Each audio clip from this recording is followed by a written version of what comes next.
tous pour cette nouvelle classe sur le Śrīmad Bhagavatam. Aujourd'hui, nous allons lire les versets 10 et 11 du 8e chapitre du 2e chant du Śrīmad Bhagavatam. Avant de parler, je demande les bénédictions de mon maître spirituel, de Srila Prabhupada, de toute l'affiliation spirituelle et de tous les dévots assemblés. Om Namo Bhagavate Vasudevaya.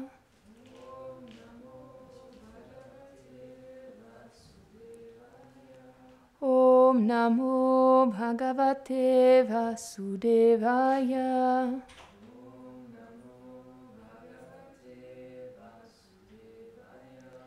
Om Namo Bhagavate Vasudevaya.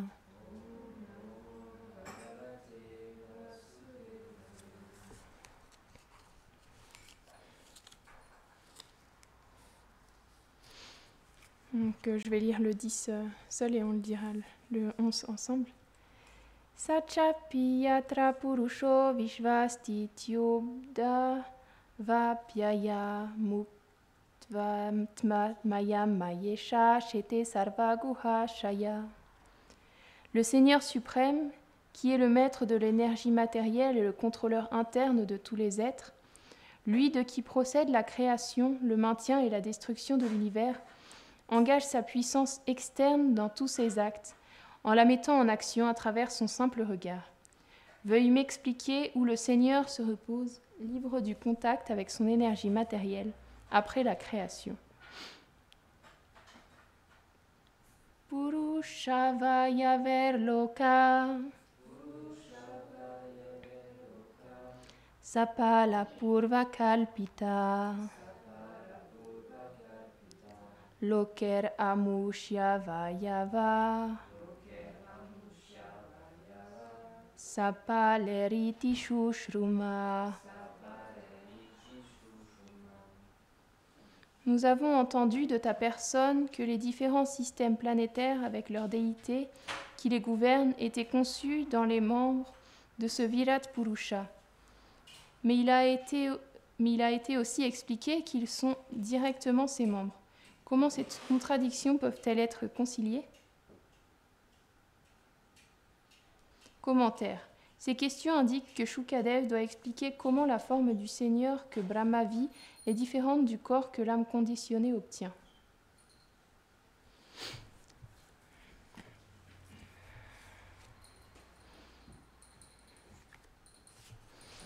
Om Agana Timirandasya Gyananjana Sharakaya Shakshurun Miritamyena Taismai Shri Gurave Namaha.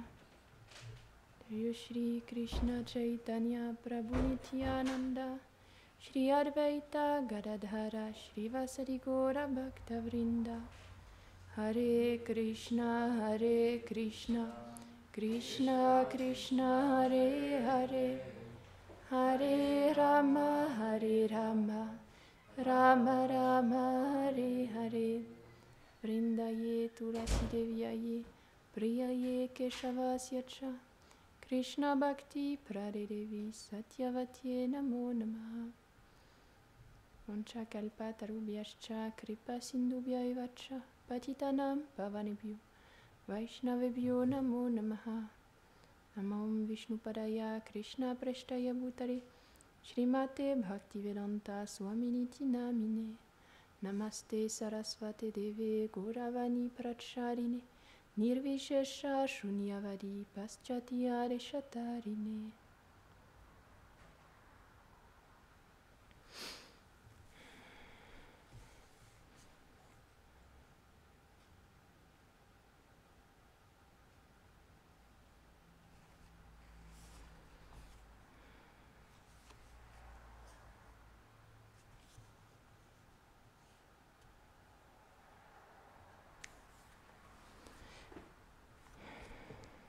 L'âme conditionnée, quand elle vient dans ce monde, elle obtient un corps matériel qui est complètement différent du corps spirituel du Seigneur, puisque le corps du Seigneur, il est composé d'éternité, de connaissance et de félicité. Et ce corps matériel, éphémère, fait des éléments matériels. Déjà, il est différent de nous. Et en plus de ça, il est voué à disparaître, à retourner dans les éléments desquels il est composé. Mais il peut être utilisé d'une bonne manière ou d'une mauvaise manière pour se retourner vers notre vérité ou pour s'enchaîner de plus en plus dans les liens du karma, dans ce monde qui est comme une toile d'araignée. Dès qu'on bouge, on s'enchevêtre un petit peu plus. Le seul moyen de se sortir de ça, c'est de se tourner vers Krishna, vers les purs dévots, qui parlent de lui, qui chantent ses gloires. Hier, j'ai vu un livre qui s'appelait « Comment trouver son ikigai », un truc comme ça. Alors, ikigai, je ne savais pas ce que ça voulait dire avant, c'est la raison de se lever le matin. Et donc, je me suis dit, le Srimad Bhagavatam, il explique bien comment trouver son ikigai. Mais simplement, il faut le désirer, il faut vouloir se retourner vers notre vérité, il faut vouloir arrêter de tourner dans ce monde pour essayer de trouver un bonheur qui n'existe pas vraiment, puisque le bonheur dans ce monde, c'est juste une pause entre, entre deux moments de souffrance. Puis même le bonheur, il n'a pas de valeur parce que déjà, il est éphémère en plus. Et il est que lié à ce corps grossier. Donc, c'est pas vraiment un bonheur qui touche l'âme. C'est pas un véritable bonheur. C'est juste quelque chose d'éphémère et d'insignifiant comparé à ce dont les Vaishnavas nous parlent dans les Écritures. Mais il y a quand même un manque de la part des personnes dans notre société, puisqu'en ce moment, il y a des livres comme ça qui sortent. Des personnes qui disent... il y a beaucoup de choses comme... des gens qui disent... donnent des conseils pour l'éveil spirituel, etc. Alors, je sais pas quelle notion ils ont du mot spirituel. J'ai pas été voir en détail. Je sais que dans le Srimad Bhagavatam, l'éveil spirituel, c'est l'éveil de l'âme. C'est l'éveil de la relation qui nous lie éternellement avec Krishna. Et l'éveil spirituel, un des éléments qui permet d'avoir cet éveil spirituel, c'est de parler de Krishna, de ses formes, des différentes formes qu'il prend en tant qu'avatar, des différentes formes qu'il prend pour créer ce monde aussi. Donc c'est pour ça que dans le Srimad Bhagavatam, la forme universelle, elle est décrite aussi. Et tout ça, ça purifie petit à petit notre conscience, notre cœur, pour qu'on puisse s'éveiller véritablement spirituellement et trouver sa raison de se lever le matin. Et même on peut voir que les Vaishnavas, ils ont une si grande raison de se lever le matin qu'il y en a qui dorment presque plus même. Ils sont tellement engagés, absorbés dans le service, dans le chant, dans tout ce qui a trait à Krishna qu'ils n'ont presque plus de temps de repos. Ils sont tellement exaltés. Mais avant d'arriver à cette étape, bien sûr, on ne peut pas imiter ça sans être véritablement arrivé là. On peut simplement suivre dans les traces et et s'engager au service de ces grands Vaishnavas. Parce que c'est eux qui nous permettent d'être engagés. On ne peut pas... Krishna, il a plus d'affection et d'amour pour celui qui s'engage au service de son dévot que pour celui qui s'engage à son service directement. Parce que ces dévots, ils lui sont tellement chers. Ils lui sont plus chers que lui-même. On peut voir ça parce que c'est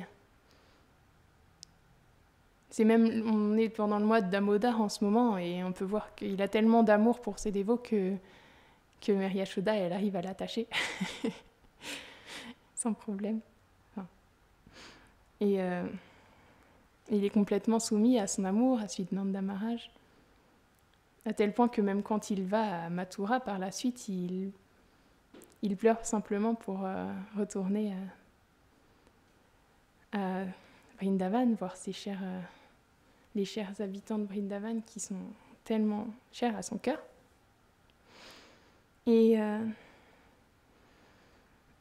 bien sûr, les divertissements en veulent autrement, donc après je ne vais pas m'engager dans des discussions qui sont trop...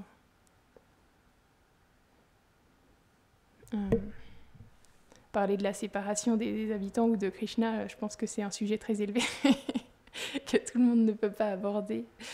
Mais c'est beau d'en entendre parler parce que c'est tellement inspirant de voir comment même quand Uddhava il est venu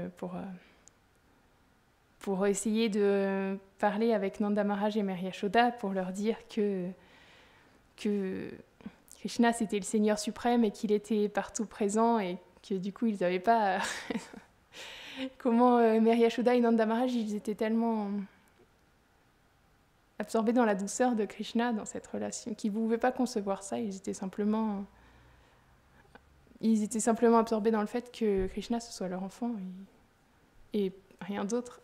C'était pas concevable autre chose pour eux. Sinon, Mère Yashoda, elle n'aurait pas attaché Krishna. Et donc,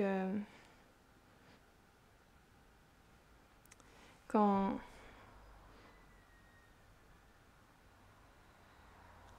c'est décrit que dans le Ramayana, j'ai entendu parler un dévot, et il disait que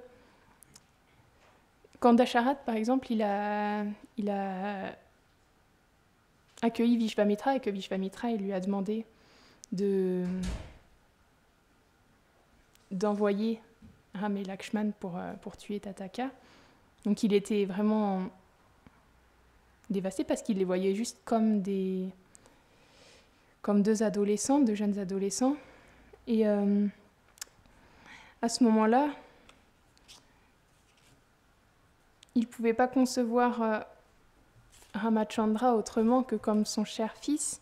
Et ce dévot, il expliquait, c'est comme...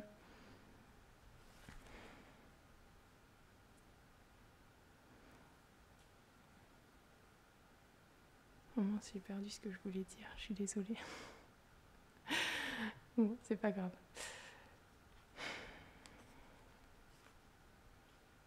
Ah oui. C'est comme quand le soleil est levé le jour, il y a comme une conscience qu'il y a des étoiles, mais on ne peut pas les voir parce que le soleil est là et que du coup les étoiles, elles ne sont pas vraiment présentes.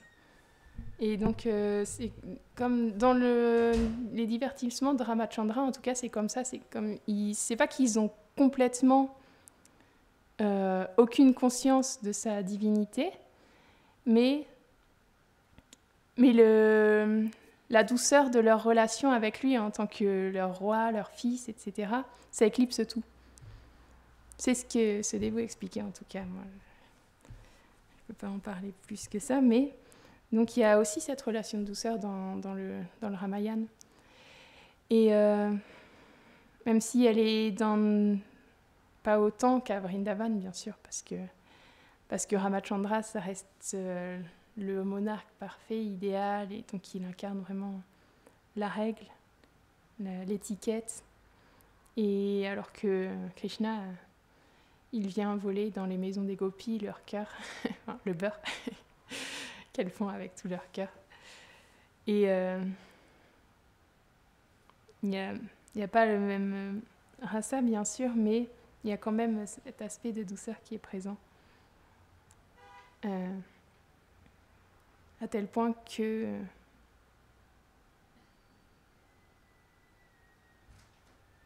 Dasharat, il a peur de le laisser partir dans la forêt avec Vishvamitra. Bien sûr, on connaît la suite, j'en ai parlé il y a peu de temps, quand il se bat contre les démons, les Rakshasas, Il épouse ensuite Sita Devi et après il retourne à Ayodhya avec leurs épouses. Mais Krishna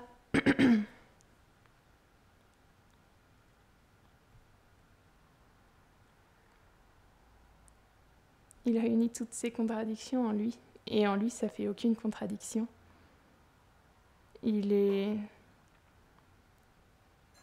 celui qui maintient tous les univers, mais en même temps il est complètement soumis à l'amour de ses dévots. Et on peut voir que les dévots qui ont une relation très intime avec lui, ils sont complètement perplexes devant sa puissance. Même on peut voir quand Arjuna il a vu la forme universelle, ça l'a complètement confus. Il a prié pour que Krishna il reprenne sa forme à deux bras. C'était son cher ami et il se disait « Oh, mais comment j'ai pu te considérer comme un cocher, comment j'ai pu penser que tu ne pouvais même pas te défendre tout seul ?» Simplement, il était pris de regret en voyant l'attitude qu'il avait eue avec lui, alors que c'était le Seigneur suprême, mais lui, il le considérait simplement comme son ami. Et en même temps, c'est la relation qu'il a avec Krishna, cette amitié profonde, cette amitié très intime. Et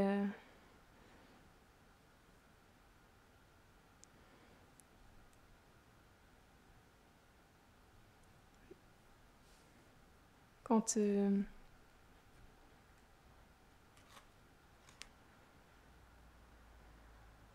Krishna il accompagne ainsi les Pandavas à travers tellement d'épreuves, parce qu'il les Pandavas sont si chers à Krishna. Et même pourtant ils ont vécu tellement de difficultés dans leur vie. Il y a à la fin après la guerre de Kurukshetra, quand Yudhishthir, après que tout ça soit passé, il se sentait vraiment mal d'avoir il se sentait être la cause de toutes ces personnes qui avaient quitté leur corps sur le champ de bataille. Il était vraiment pris de remords de penser à tout ça. Il se disait que pour son trône, pour sa gloire personnelle, il avait causé tellement de malheur et il n'arrivait pas à se sortir de ça. Il était vraiment défait. Et en voyant ça, Krishna, ils sont tous allés même. Yudhishthir, il est parti sur son char, il y a tous les chars, il y a Arjuna et Krishna qui suivaient dans leur char, et tous les Pandavas, et tous les sages, et plein de personnes exaltées qui sont suivies comme ça, Yudhishthir, et ils sont allés voir Bhishma. Bhishma, il était allongé sur son lit de flèche, et il pouvait choisir le moment où il quitterait ce monde, parce que c'était une bénédiction spéciale qu'il avait obtenue de son père. Et donc, il attendait là, et les Pandavas, ils sont arrivés, et avec Krishna et tous les sages, ils se sont assis en face de lui, et lui, il leur a offert ses respects mentalement, parce qu'il était sur un lit de flèche, donc il ne pouvait pas vraiment bouger beaucoup. Et il a commencé dans cette condition-là. C'est incroyable, les Vaishnavas, comme ils donnent tout jusqu'à leur dernier souffle. Ils sont là pour enseigner, pour aider les êtres. Bhishma, il a expliqué tout le dharma, etc. à Yudhishthir. Il lui a parlé pour que Yudhishthir soit mieux, en fait, pour qu'il se sorte de cette condition défaite dans laquelle il était, dévasté. Et il lui a dit qu'ils avaient vécu tellement de choses difficiles, parce que Kunti Devi, elle s'était retrouvée seule avec eux alors qu'ils étaient encore vraiment très jeunes. Et en plus, par la suite, ils ont été... Comment dire ? Leur cousin Duryodhana, il a essayé tellement de fois, par tellement de moyens, de les tuer. Et il disait, Bhishma, il voyait que ça pouvait être seulement la providence parce qu'ils étaient tellement des personnes exceptionnelles, les Pandavas, c'était pas des êtres ordinaires. Ils avaient tant de qualités. Et en plus, ils étaient aux côtés de Krishna. Mais malgré tout ça, malgré toutes leurs difficultés, ils étaient constamment absorbés. Kunti, elle dit même quand elle prie Krishna avant qu'il ne... alors qu'il est sur le départ pour retourner à sa ville de... non, pas Ayodhya. Dvarka, pardon. Elle lui dit, elle prie pour que encore et encore elle rencontre des difficultés, parce que dans ces moments-là, elle sent la présence de Krishna, elle peut prendre pleinement refuge en lui. Et les Vaishnavas qui sont exaltés, ils prient comme ça de faire encore et encore face aux difficultés pour pouvoir simplement s'absorber dans Krishna, dans son souvenir, de prendre refuge pleinement en lui. Et parce que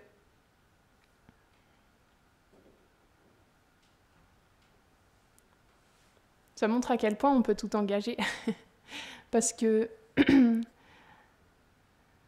même les difficultés, en fait, finalement, elles servent de tremplin pour se rapprocher de Krishna. De la même manière que c'est Yudhishthir, je crois, qui priait pour que Krishna il lui donne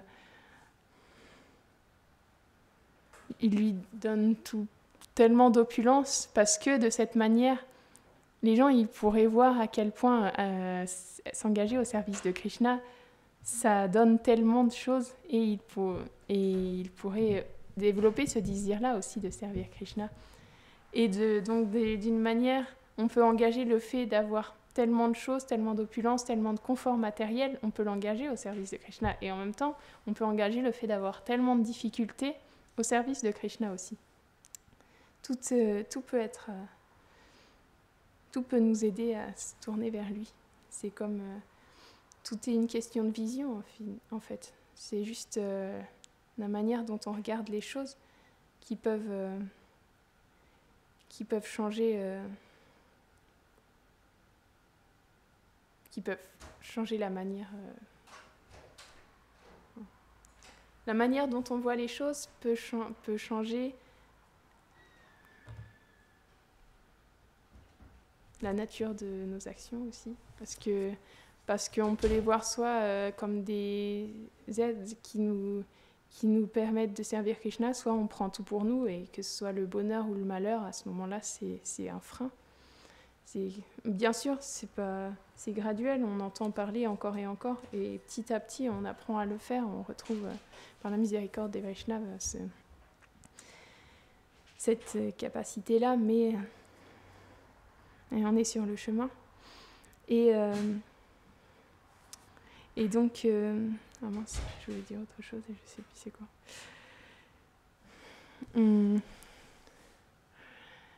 Et donc...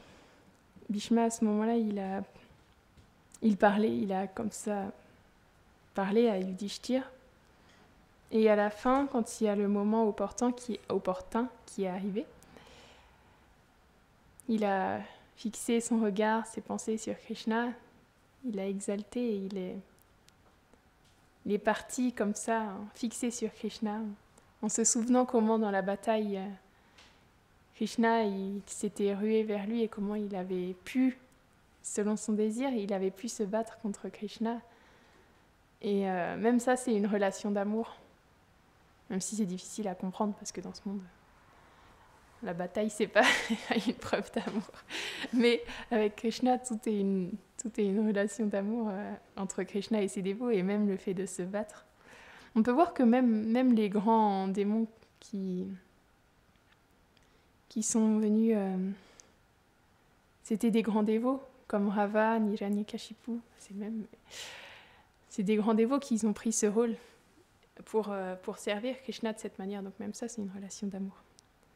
Donc, je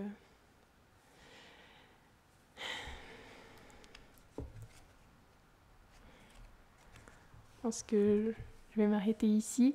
Je veux juste finir la classe en disant, malheureusement, je ne savais pas trop quoi dire sur Narottam Das Thakur, mais aujourd'hui, c'est sa disparition. Et donc, je pense que c'est quelque chose de positif de prier parce que c'est un très grand Vaishnav qui a fait tellement de textes, de poèmes, de chants exaltés pour nous inspirer. Et donc, s'il peut nous donner sa miséricorde. Jai Shri Narottam Das Thakur ki, Shrimad Bhagavatam ki, Jai Gaur Purnanidhi.